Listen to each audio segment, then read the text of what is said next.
This changes everything in Cleveland. A Hall of Fame left tackle might actually hit free agency.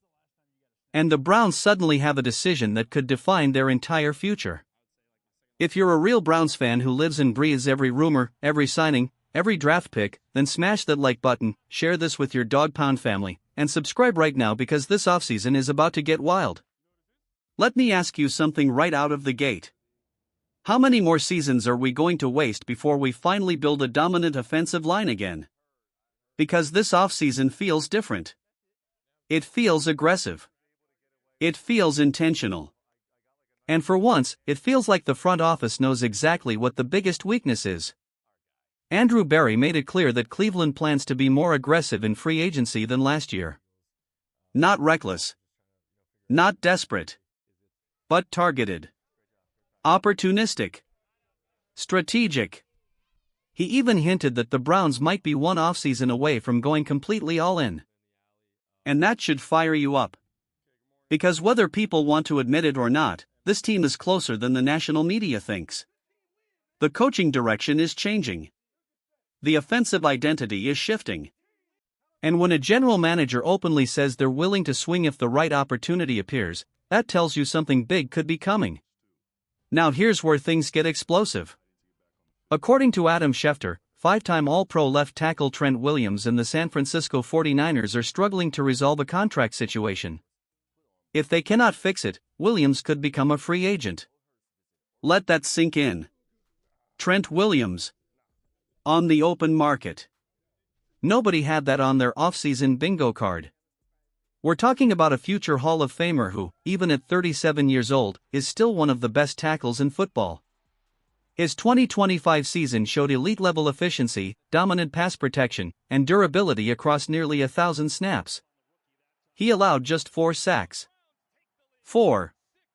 At that level, at that age. That's absurd. This isn't nostalgia. This isn't reputation. This is still top-tier performance. And suddenly, he could be available at the exact position Cleveland desperately needs to upgrade. We all saw what happened at left tackle last season. The inconsistency. The pressure. The breakdowns at the worst possible moments. Cam Robinson struggled heavily. His pressure rate ranked near the bottom of the league among starting left tackles, and his grading metrics reflected the same issues. It was painful to watch. There is no scenario where the Browns can simply run that back and expect different results. Now imagine replacing that with Trent Williams. Immediate stability. Immediate leadership. Immediate tone setting in the trenches. Todd Monken made it crystal clear that his primary focus this offseason is rebuilding the trenches. That means protecting the quarterback. That means controlling the line of scrimmage.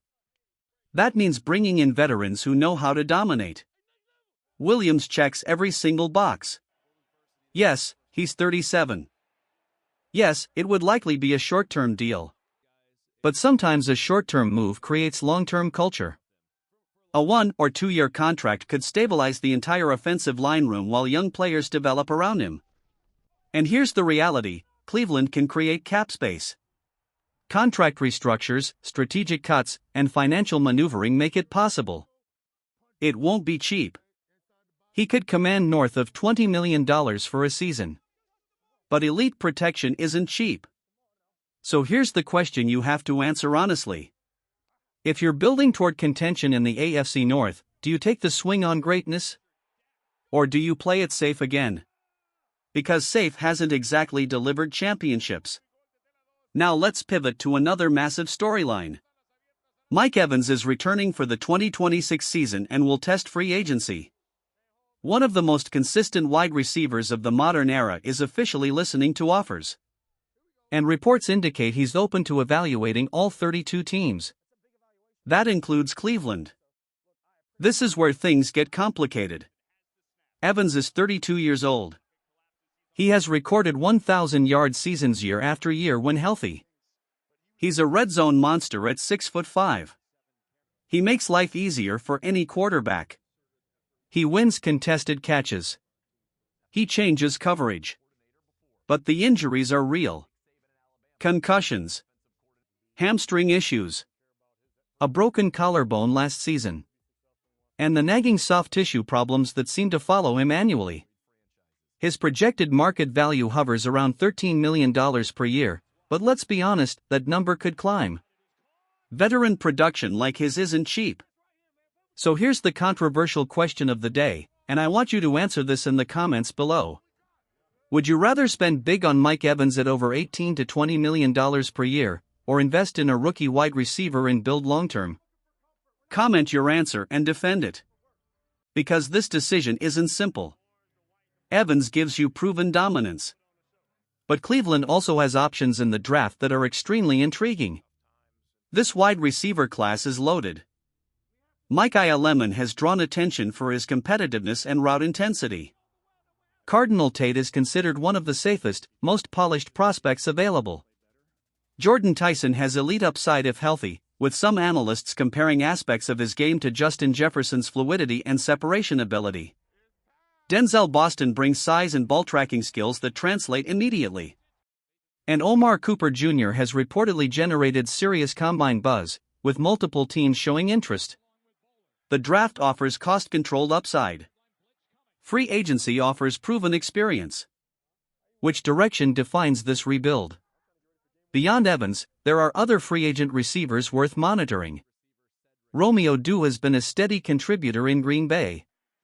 He may not be a traditional number one target, but he brings reliability and toughness at just 25 years old. Alec Pierce emerged as a major vertical threat in Indianapolis, surpassing 1,000 yards and stretching defenses consistently. However, his market value could soar beyond $20 million annually, which may not align with Cleveland's long-term spending philosophy. Christian Kirk presents a more affordable alternative. Though his production has fluctuated in recent seasons, he has previously demonstrated 1,000-yard capability and could provide slot flexibility at age 29. And then there's DeAndre Hopkins. A veteran presence. A former elite receiver who, at his peak, was arguably the best in football. If he's willing to sign at a team-friendly number and reunite with familiar coaching connections, he could add leadership and experience without breaking the bank. This offseason is about balance. Aggression without recklessness. Youth without inexperience. Veteran leadership without financial disaster. Andrew Berry has signaled that the Browns are willing to be more assertive. The offensive line must improve. The wide receiver room must evolve. And the financial flexibility exists to make meaningful moves. The real question is identity. Are the Browns building for immediate contention? Or are they laying one more foundation layer before pushing all the chips in? Because if Trent Williams becomes available, that's not a subtle move. That's a declaration. If Mike Evans signs in Cleveland, that's not developmental. That's aggressive. This offseason will reveal exactly how close this organization believes it is to competing with Baltimore and Cincinnati at the top of the division. And as fans, we're watching every rumor, every report, every cap adjustment like it's game day.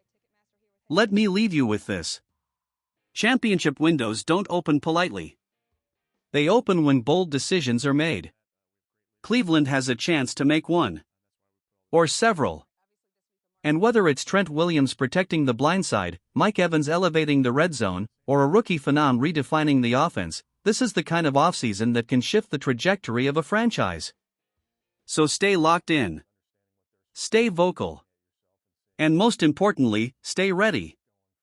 Because if Andrew Berry truly means what he said about being more aggressive, the dog pound might be in for one of the most fascinating free agency periods in recent memory.